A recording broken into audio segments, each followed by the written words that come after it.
Over 60% of travelers who take prescription medications admit they've either forgotten them at home or packed them in the wrong bag. And in 2025, with stricter TSA screenings and unpredictable airport policies, that kind of mistake can leave you stranded without access to the one thing your health depends on. So how do you pack medications the right way? What's allowed, what gets flagged, and where exactly should you put everything to avoid delays or confiscation? In this video, we're breaking down the new TSA rules, what you must do before you fly, and the pro-level packing tips that most travelers never hear about until it's too late. Let's get into it.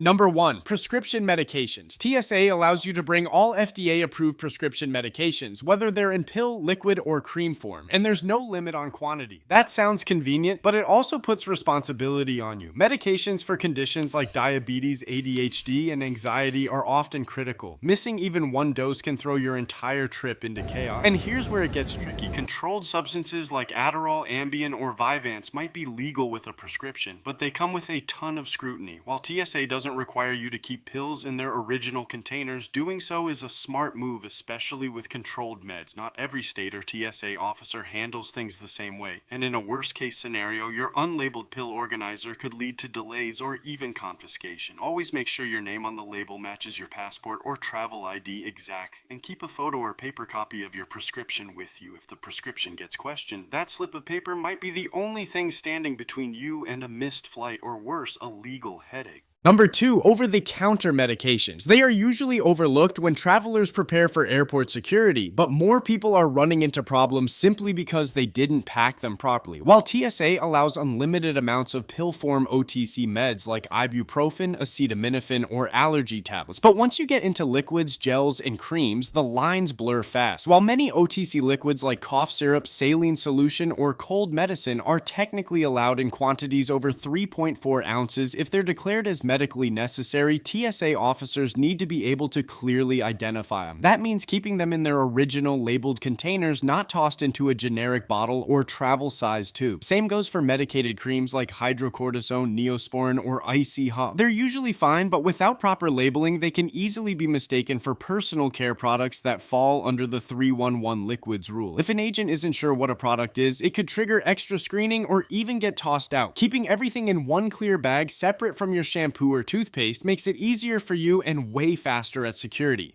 Number 3. Medical devices and supply. TSA allows essential devices like CPAP machines, insulin pumps, glucose monitors, and even syringes as long as they're paired with a necessary medication. But here's the issue. Not every TSA agent handles these items the same way, and if you don't clearly separate them or notify the officer up front, you could face unexpected delays or inspection. Devices like insulin pumps or continuous glucose monitors can set off body scanners, and if you don't mention them beforehand, you'll probably end up going through a pat-down or secondary screening. Ice packs or gel packs used to keep medications cold are allowed too, but only if they're frozen solid at the time of screening. If they're even slightly melted, TSA might classify them as a suspicious lick. That's something you don't want to find out while racing to catch a flight. To avoid problems, pack your devices and supplies in a separate clear bag away from your toiletries and place it in an easily accessible part of your personal item. Number 4. Packaging and labeling best practices. TSA has loosened some restrictions over the years, but poor packaging is still one of the top reasons travelers face delays, extra screening, or even lose access to their medications mid-trip. Pills don't technically need to be in their original containers, but if you're carrying controlled substances or anything that could raise questions, keeping them in the labeled prescription bottle is the safest route. For liquid medications, original packaging is even more important. TSA officers need to instantly recognize what's medically necessary and what's not. If a bottle looks like shampoo or lotion and it's not labeled, it could get tossed. Use a clear resealable bag just for meds and medical supplies. Don't mix them with your 311 liquids. And here's something most travelers skip: keeping a printed list of all your medications, including brand names, dosages, and your doctor's contact info.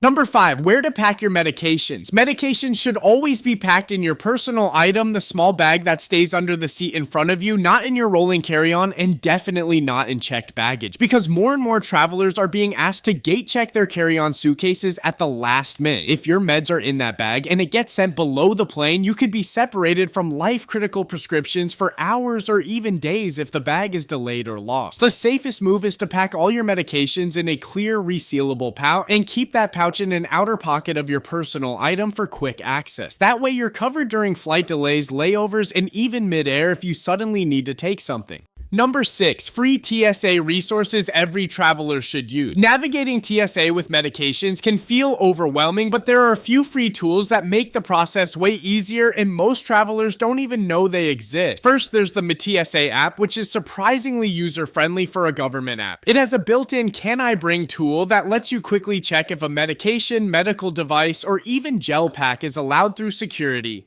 You can save frequently searched items for fast reference, which comes in handy during screening if questions pop up. Then there's Ask TSA, a direct line to real TSA agents through X or Facebook Messenger.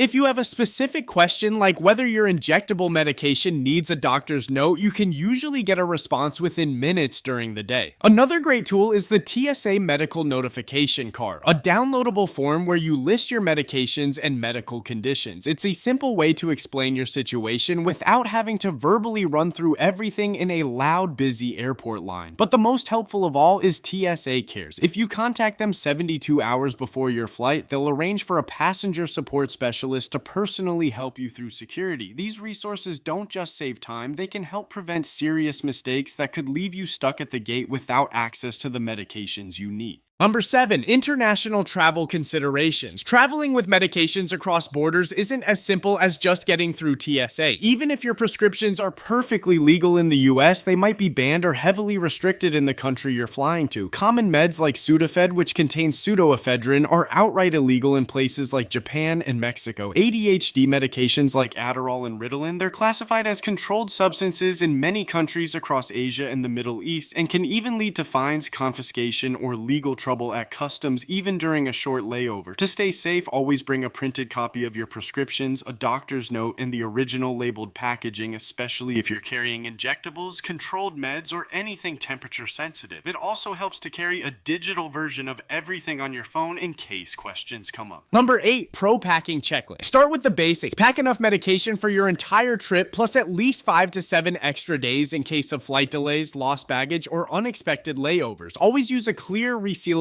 bag dedicated solely to medications and medical supplies. Don't mix them. Pills can be in a pill organizer, but keep controlled substances in their original labeled containers and make sure the name matches your travel ID exactly. For liquid meds or creams, the original packaging is key, especially if you want to avoid being flagged by TSA. Add a printed and digital medication list that includes names, dosages, schedules, storage requirements, and your doctor's contact info. And finally, store everything in your personal item, not in your suitcase or checked bag. That way, your medication stay with you from takeoff to touchdown.